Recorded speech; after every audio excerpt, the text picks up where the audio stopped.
No vídeo anterior eu tratei sobre substitutos perfeitos, o assunto, né, de microeconomia, e hoje eu quero tratar sobre complementares perfeitos no que se refere ao nível de utilidade.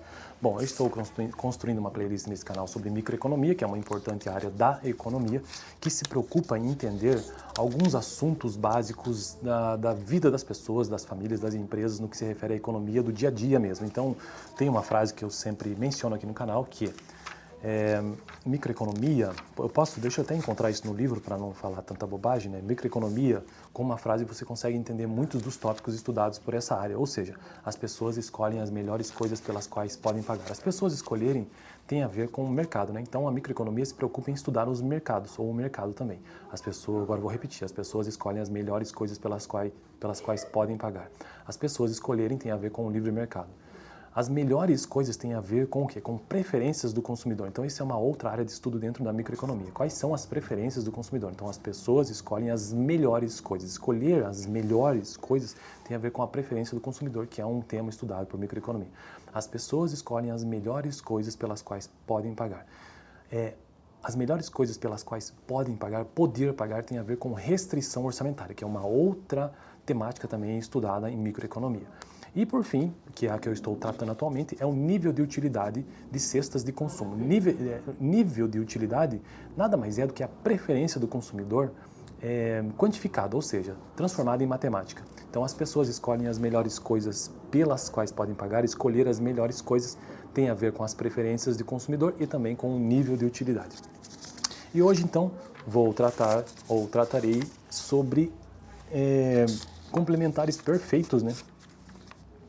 No vídeo passado tratei sobre substitutos perfeitos e nós vimos que, eu até revisei isso, que a fórmula matemática para representar o nível de utilidade com relação aos substitutos perfeitos é utilidade x1, x2, x1, x2 entendidos como cestas de consumo igual a multiplicado por x1 mais b multiplicado por x2, ou seja, que esse substituto perfeito, ele realmente é um substituto perfeito com relação à utilidade, porque ele é uma variação de a sobre a cesta de consumo 1 mais b sobre a cesta de consumo 2 e que isso não modifica consideravelmente. Na verdade, um substituto perfeito é aquele substituto que você para de consumir um certo produto, e vai consumir outro, só que esse outro produto, ele é um substituto perfeito porque você está utilizando. É basicamente isso que significa. Agora, complementares perfeitos, que é esse assunto que eu estou tentando revisar aqui agora, né? Ou seja, esse é o caso do sapato direto e do sapato direito e do sapato esquerdo. Talvez a gente consiga entender um pouco melhor, né? Esse é o caso, complementares perfeitos. Esse é o caso do sapato direito e do sapato esquerdo. Nessas preferências, o consumidor só se importa com o número de pares de sapatos que possui. Ou seja, ele não está se importando especificamente sobre o sapato esquerdo ou direito. Ele só quer saber a quantidade de pares que ele tem, porque eles são complementares perfeitos. Vamos ver qual que é a fórmula matemática para isso, né?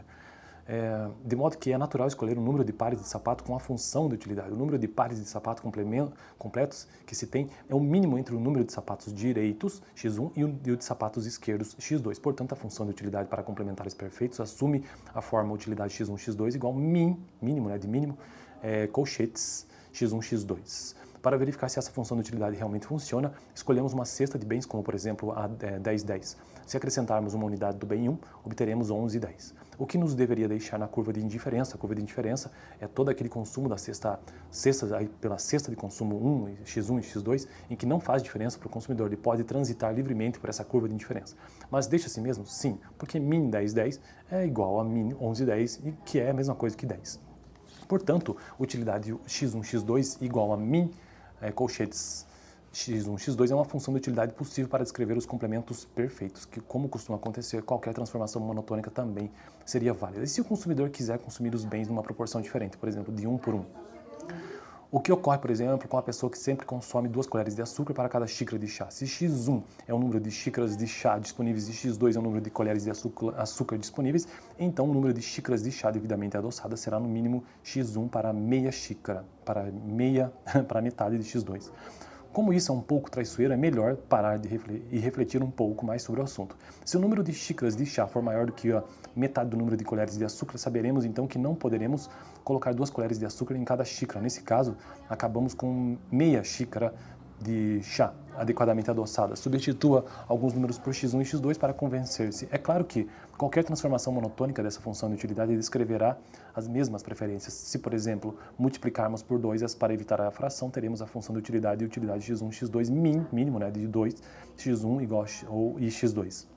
Em geral, a função de utilidade que descreve preferências complementares, a função de utilidade, ou seja, a matemática que descreve a preferência do consumidor no que se refere a complementares perfeitos, em geral é dada pela seguinte equação: utilidade x1, x2 igual mínimo, colchetes, a x1, então b, então não, né, e também, né, bx2, onde a e b são números positivos que indicam as proporções nas quais os bens são consumidos. Bom, então eu fico por aqui, é um assunto complexo. Microeconomia é a disciplina mais difícil de economia, com toda certeza, e na verdade é o centro da economia, né? E eu fico por aqui. No próximo vídeo eu quero tratar sobre preferências quase lineares. E eu, então, encerro esse vídeo agora. No vídeo passado eu tratei sobre substitutos perfeitos, no que se refere ao seu nível de utilidade. Vou deixar aqui no final. Valeu!